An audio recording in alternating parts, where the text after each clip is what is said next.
You know that feeling when you watch a prison escape movie and think to yourself, well, that's Hollywood for you. That could never really happen. Well, what if I told you that right here in Canada, in a quiet little town called Bowmanville, there was a prisoner of war camp where hundreds of German officers staged one of the most audacious and violent uprisings ever seen on Canadian soil. And this wasn't some desperate scramble over barbed wire fences in the dead of night. No, this was an organized, calculated rebellion that turned into an all-out brawl between some of the most elite soldiers of the German military and the Canadian guards who were tasked with keeping them contained.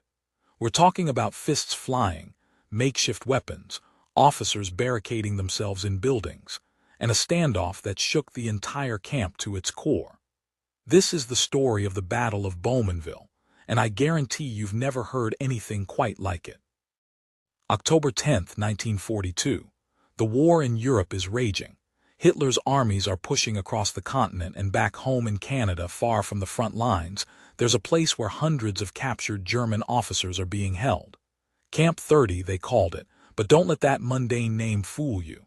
This wasn't just any prison camp. The prisoners here weren't ordinary soldiers. These were U-boat captains, Luftwaffe aces, decorated Wehrmacht officers. Men who had commanded submarines beneath the icy Atlantic, who had flown fighter planes in dogfights over Britain, who had led tank divisions through France. These weren't men who were used to taking orders from anyone, let alone their captors. And they certainly weren't the type to sit quietly behind barbed wire while the war raged on without them. The camp itself was actually a reform school before the war, a sprawling estate with red brick buildings and manicured grounds. When war broke out, the Canadian government transformed it into a high-security facility for enemy officers. Now, here's something most people don't realize about prisoner of war camps during World War II. Under the Geneva Convention, officers couldn't be forced to work. They had certain privileges, certain rights. And the Germans at Bowmanville knew their rights inside and out. They had their own hierarchy, their own command structure within the camp. The senior officer among them was a man named Generalleutnant Hans Freiherr von Grimm, and he ran that camp like it was still his own military base. The Germans had their own mess halls, their own recreation areas. They staged theatrical performances, they held classes, they even published their own newspaper. From the outside, you might think it was almost civilized. But underneath that veneer of order, tension was building. These men were proud, they were defiant, and they were looking for any excuse to cause trouble for their captors. Now, the spark that ignited everything came from across the ocean. In August of 1942, the British government decided that German prisoners in their custody would be shackled as retaliation for the Germans shackling Allied prisoners after the disastrous Deep raid earlier that summer. You remember Deep, right? That catastrophic beach landing where Canadian forces suffered devastating losses. Thousands of young Canadian boys, many of them barely out of their teens, went ashore on that French beach, and most of them never came back. Those who were captured found themselves bound with chains and ropes by the Germans. When word of this treatment got back to Britain and Canada, there was outrage. The British government demanded reciprocity. If the Germans were going to chain Allied prisoners, then by God, German prisoners in Allied hands would be chained too. An eye for an eye. That order eventually made its way across the Atlantic to Canada, and in early October 1942, the authorities at Camp 30 received instructions that were crystal clear. The prisoners were to be shackled. When the German officers got wind of this plan, they were furious, absolutely livid. You have to understand, these men saw themselves as honorable soldiers who had been captured in combat, being shackled like common criminals. That was an insult they simply could not stomach. Their commander, von Grimm, immediately lodged formal protests. He argued that shackling violated the Geneva Convention. He wrote letters, he demanded meetings with camp officials, he did everything through proper channels. But the orders from Ottawa were firm. The shackling would proceed, and so the prisoners began to organize. They held secret meetings, they made plans, they prepared for resistance. They weren't going to go down without a fight. October 10th arrived. That morning the camp guards assembled in formation. The prisoners were ordered to gather in the main courtyard. The Canadian commandant, a man named Lieutenant Colonel James Taylor, stood before them and read out the official order. Effective immediately, all prisoners would be required to wear handcuffs for a certain number of hours each day. You could have heard a pin drop in that courtyard. The German officers stood there, arms crossed, jaws clenched. And then von Grimes stepped forward. He announced in no uncertain terms that the prisoners would not comply. They would not submit to being shackled. If the Canadians wanted to put them in chains, they would have to do it by force. Taylor, to his credit, tried to reason with them. He explained that he was simply following orders, that this was retaliation for the treatment of Canadian prisoners overseas. But the Germans wouldn't budge. The standoff had begun. What happened next was unlike anything anyone at that camp had ever seen. The guards moved in, trying to place handcuffs on the first group of prisoners, and that's when all hell broke loose. The Germans resisted, not just passively but actively, violently. They shoved guards, they swung fists, they kicked and wrestled. Within minutes, the orderly courtyard had descended into chaos. Dozens of prisoners were grappling with guards, and more were pouring out of the buildings to join the fray. The Canadians were outnumbered. They had batons, they had their physical training, but these German officers were combat veterans, men who had fought on the front lines of the most brutal war in human history. This wasn't some half-hearted scuffle. This was a full-blown riot.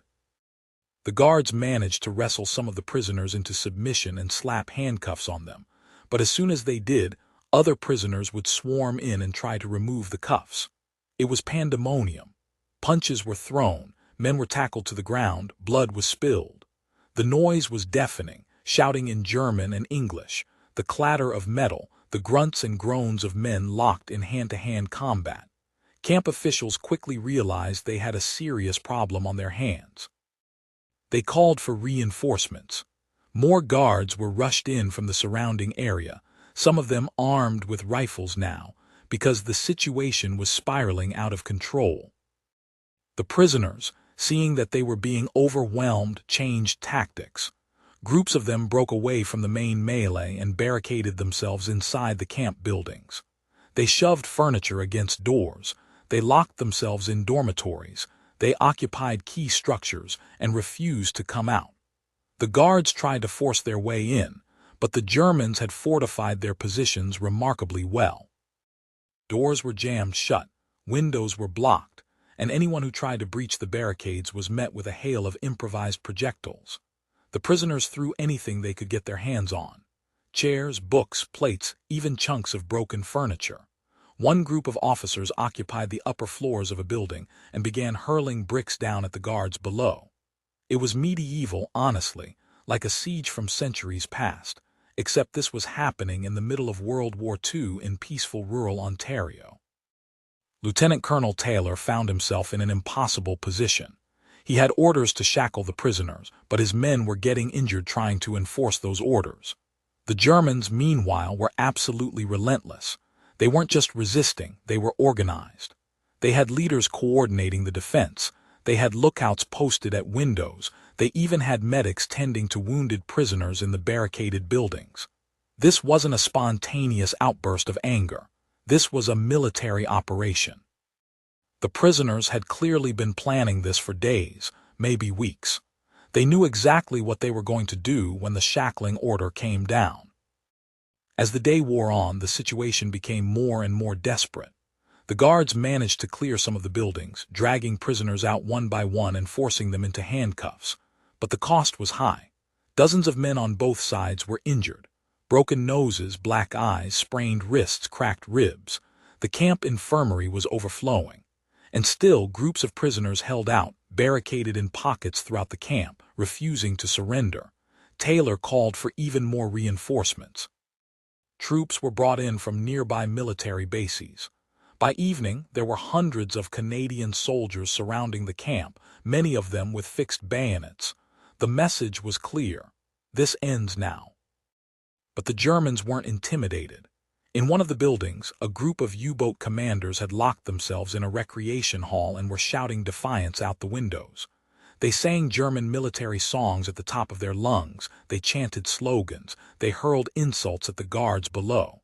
It was a display of sheer, stubborn defiance. And you know what? You almost have to admire their guts. These men knew they were going to lose. They knew they were trapped, outnumbered, and that eventually they'd be forced into submission. But they were going to make the Canadians work for every single inch. The standoff dragged on into the night. Floodlights were set up around the camp, bathing the grounds in harsh white light. The guards brought in fire hoses, blasting water through windows to try to force the prisoners out. The Germans responded by smashing out the windows and continuing their barrage of debris. At one point, a group of prisoners managed to tear apart a wooden table and fashion crude clubs from the legs. They weren't trying to kill anyone, mind you, but they were making it abundantly clear that they would fight to the last man if necessary. Finally, in the early hours of October 11th, after nearly 24 hours of nonstop chaos, the last pockets of resistance were broken. The guards stormed the remaining buildings in force, overwhelming the exhausted prisoners through sheer numbers. One by one, the Germans were dragged out, subdued and shackled. Some of them were so worn out from fighting that they could barely stand. Others were still shouting and struggling even as the handcuffs clicked shut around their wrists. When it was all over, the camp looked like a war zone. Broken furniture littered the grounds, windows were shattered, doors were torn off their hinges. It was carnage, and the newspapers back in Toronto and Ottawa had a field day with it. Headlines screamed about the riot, about the violence, about the battle that had erupted in the heart of Ontario. Some people were outraged that the prisoners had been treated so harshly. Others demanded even stricter measures. It was a national controversy. But here's the thing that makes this story even more remarkable. Despite all the violence, despite the hours of brutal hand-to-hand combat, not a single person died. Not one. There were dozens of injuries, some of them serious, but nobody was killed. That's actually pretty extraordinary when you think about it. Both sides, as angry and desperate as they were, showed a remarkable degree of restraint. The Canadian Guards could have opened fire at any point. They had rifles, they had the authority to use lethal force if they deemed it necessary. But they didn't. They kept their cool, they stuck to non-lethal methods, and they eventually restored order without any fatalities. And the German prisoners, as violent as their resistance was, never crossed that line either. They fought hard, but they didn't try to kill anyone. It was a brutal, bloody fight, but in a strange way, it was also a fight conducted within certain unspoken boundaries. After the battle, the prisoners were kept in shackles for several hours each day, just as the order had stipulated. But the whole affair had left a bitter taste in everyone's mouth. The prisoners felt humiliated and degraded. The guards felt like they'd been put in an impossible situation, and the Canadian government started to question whether the shackling policy was really worth the trouble it was causing. Within a few months, as diplomatic negotiations continued and the situation in Europe evolved, the shackling order was quietly rescinded. The handcuffs came off, and life at Camp 30 returned to something resembling normalcy. But the memory of that day, the Battle of Bowmanville as it came to be known, lingered. Now, you might be wondering what happened to these men after the war. Many of them were eventually repatriated to Germany when the fighting ended in 1945. Some stayed in Canada, believe it or not. They'd developed relationships with local families, they'd grown fond of the country despite their circumstances, and when peace came, they chose to make Canada their home. A few of the U-boat captains went on to write memoirs about their experiences, and in those pages, they often mentioned Bowmanville. They talked about the camp, about the riot, about the strange mix of respect and animosity they felt toward their Canadian captors. Because that's the thing about war, isn't it? Even in the midst of all that hatred and violence, there's often a grudging respect between soldiers on opposite sides. The Germans recognized that the Canadian Guards were just doing their jobs, following orders from higher up. And the Canadians, for their part, came to understand that the prisoners weren't monsters. They were men, soldiers like themselves, caught up in the machinery of war. There's another layer to this story that's worth mentioning. The Battle of Bowmanville happened at a time when Canada was still reeling from the disaster at Deep. Thousands of young Canadian men had been killed or captured in that failed raid, and the country was in mourning. There was anger, there was a desire for retribution, and the shackling order was part of that emotional response. But when the violence erupted at Bowmanville, it forced people to confront some uncomfortable questions. Was this really justice?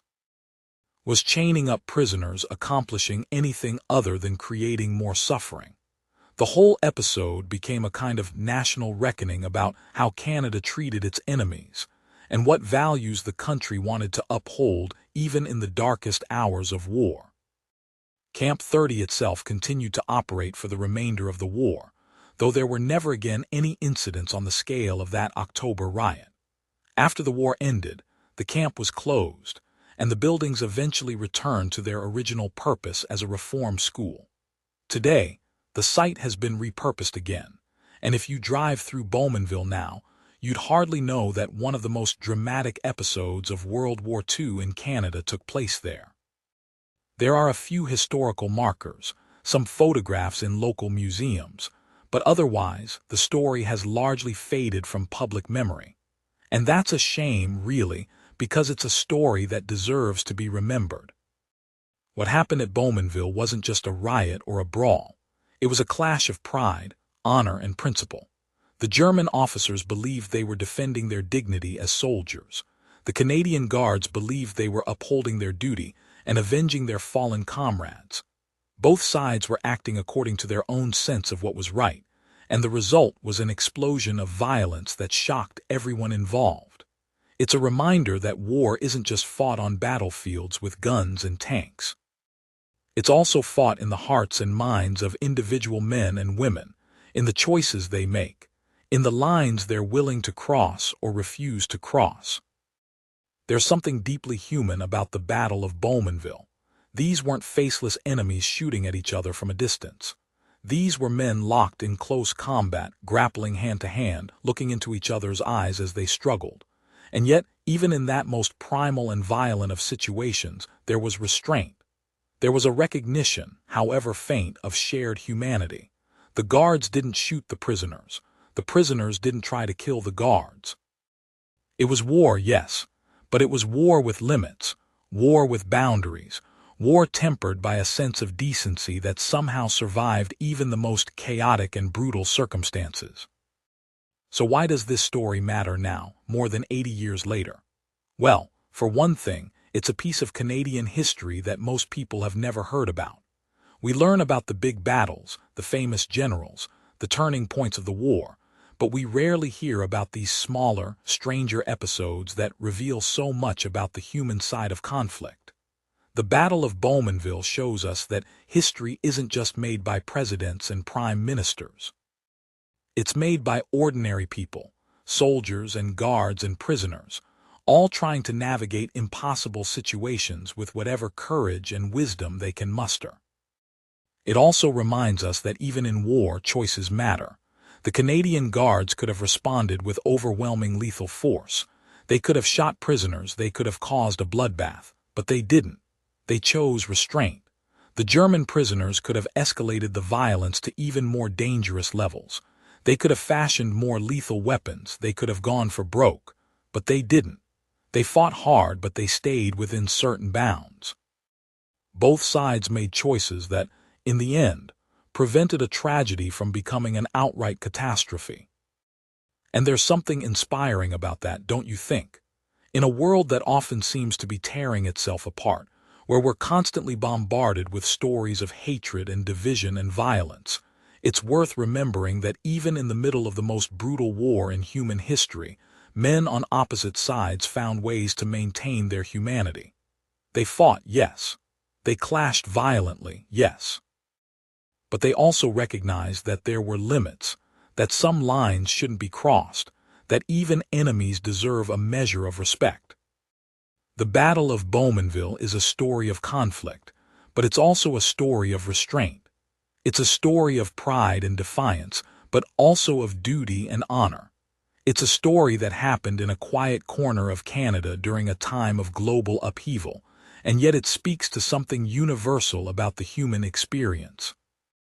We all face moments when we're pushed to our limits, when we have to decide how far we're willing to go, what principles we're willing to uphold even when it's hard, even when it costs us something.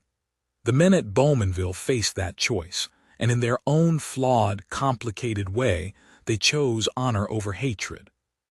If you ever find yourself driving through southern Ontario, maybe take a detour through Bowmanville. Walk the grounds where Camp 30 once stood. Try to envision what happened there on that October day in 1942. Close your eyes and hear the shouting, the clatter of combat, the defiant songs of the German prisoners echoing across the yard. Think about the young Canadian guards, many of them farm boys and factory workers who'd enlisted to defend their country, trying to maintain order in the face of organized resistance. Think about the German officers, proud men who'd commanded submarines and aircraft, reduced to fighting with their fists and makeshift clubs in a desperate bid to preserve their dignity. It's a powerful piece of history, and it deserves to be remembered. The Battle of Bowmanville stands as one of the most violent and dramatic prisoner of war incidents in Canadian history. It was a day when order broke down, when violence erupted, when men on both sides were pushed to their absolute limits. But it was also a day when, despite everything, humanity prevailed. No one died.